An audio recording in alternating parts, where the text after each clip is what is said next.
business that runs like a well-oiled machine. That's everyone's goal. Easy to achieve? Sure, if you keep your hydraulic systems properly maintained. Then you won't have any problems delivering the goods on time and on budget. Unfortunately, that was something I learned the hard way. The day the line stopped.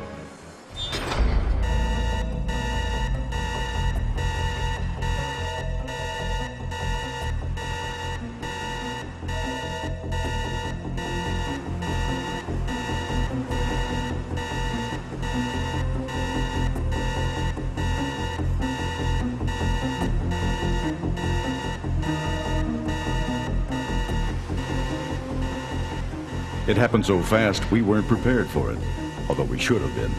The machine shuddered to a stop at 10 a.m. We needed to get the complete order out by the end of the day. We could have switched the molds to another machine, but all our other machines were running tight schedules. And to make matters worse, we had a contract to deliver the goods on time or face a sizable fine. The production manager was furious. The operator was stuck with downtime. The scheduler was on the phone doing damage control. Tom, the maintenance manager, started tearing the machine apart. Everybody had an opinion, but it didn't take Tom long to find the problem. It had happened before. The servo valve had seized again. My job was to make sense of this problem. I needed to understand how it happened, and I knew Tom would have the answers for me, including some I didn't want to hear. What went wrong, I wanted to know. How did the servo valve get so fouled up? His one-word answer said it all. Contamination. Where, I asked. Where it always is, he responded. In the oil. It's the contamination in oil that contributes to 90% of hydraulic system failures. Contaminated with what, I asked. Clearance-sized particles, he said. And what are clearance-sized particles? They're tiny 1 to 5 micron particles of debris suspended in the oil as it circulates throughout the system. Invisible to the human eye, these particles are too small for the inline pressure filtration to capture. They're so small, they pass through the dynamic clearance between moving metal parts inside the servo valve and other components. In fact, their size almost matches the clearance. That's why they're called clearance-sized particles. These contaminants are propelled through the componentry in very high volume. With the thrust of a rocket, they wreak havoc, literally sandblasting metal surfaces. As the particles are battered about, they break into even smaller particles. The longer they're present in the oil, the more wear-hardened they become. Eventually, they grow harder than the host surfaces, causing exponential damage that results in system failure. And that, Tom told me, was exactly what happened this morning. How did the clearance-sized particles get there in the first place? To understand that, Tom said, we have to look at how the whole hydraulic system works. Typical hydraulic systems consist of 4 major components: an oil reservoir tank, pumps, valves, and cylinders. When it's first delivered, the reservoir tank often harbors manufacturing fines, like metal shavings, welding flux, sand, or dirt. And the new oil that's used to fill the tank is definitely not contaminant-free. An average gallon of new oil actually contains over 12 million solid particles. And if the reservoir tank holds, let's say, 400 gallons, that's a pile of contaminants before we even get started. The pump sucks the oil from the tank and distributes it, along with the contaminants, through to the rest of the system. Before the oil continues to the servo valve and the cylinder, it passes through a pressure line filter. This filter uses a thin pleated media to stop larger particles from contaminating the downstream components. To complete the system, the oil may pass through a return line filter, similar to the pressure line filter, before it flows back to the reservoir and repeats the cycle.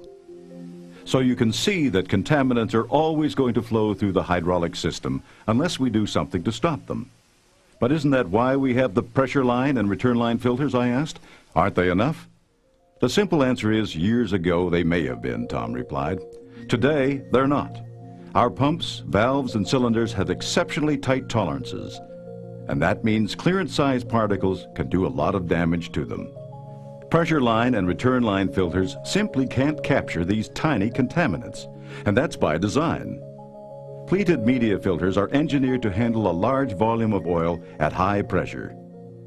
Because you need a high flow of oil, you can't have a high degree of restriction. That's why the actual depth of the media is so thin. Stretched out, these filters have a large surface area.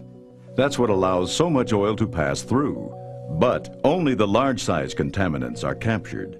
Clearance-size particles are washed through, and eventually they wear away the machinery from the inside out.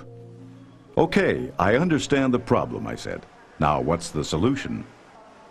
We have to keep the oil clean continuously, Tom told me.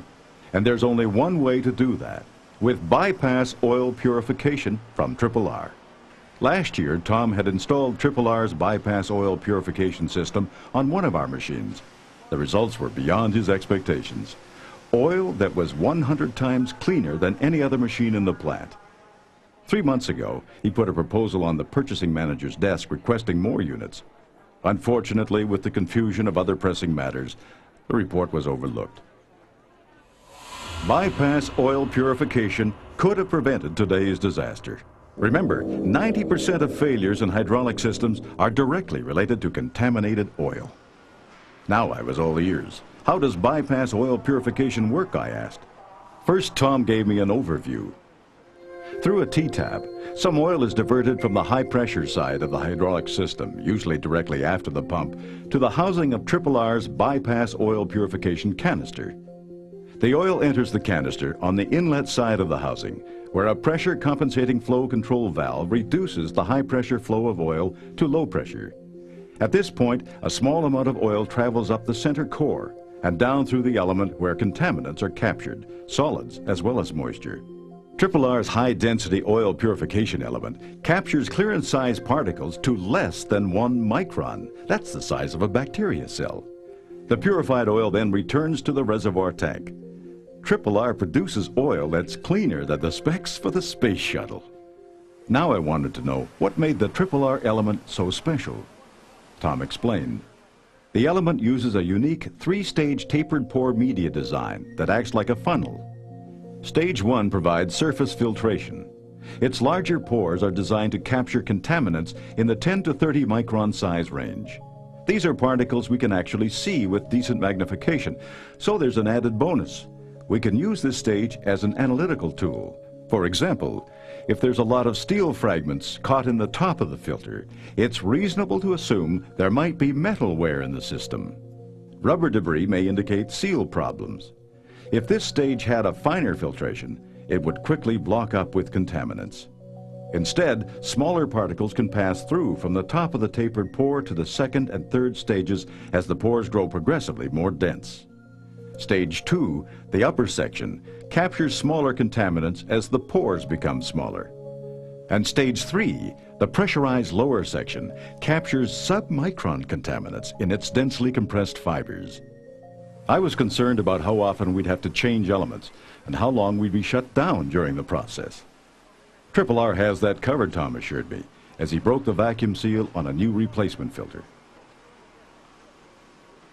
Earlier, Tom had turned off a needle valve at the T-tap to isolate the unit from the rest of the hydraulic system. He explained that when the needle valve is turned off, there's never any downtime while changing or inspecting the element. After the initial cleanup period, the element will only need to be replaced 2 or 3 times a year. RRR has built in a quick and clean method for removal. The whole procedure takes only a couple of minutes. Well, everything sounded great. But as a CEO, it was important for me to understand in precise terms how much cleaner RRR's system really was compared to other filtration systems. Tom illustrated his point with a graph. The vertical axis represents the degree of oil contamination, and the horizontal axis the passage of time over a period of months. This line shows how contamination increases when the standard pressure line filters are used on their own. This line indicates what happens when an oil filter cart is connected and disconnected. Contamination always returns. And finally, this line displays the dramatic reduction of contaminants when the RRR bypass oil purification system is installed. The system not only cleans the oil, but keeps it clean, continuously. That's Solby. Continuous oil purification from RRR. mounted on every machine in the plant, was obviously the way to go.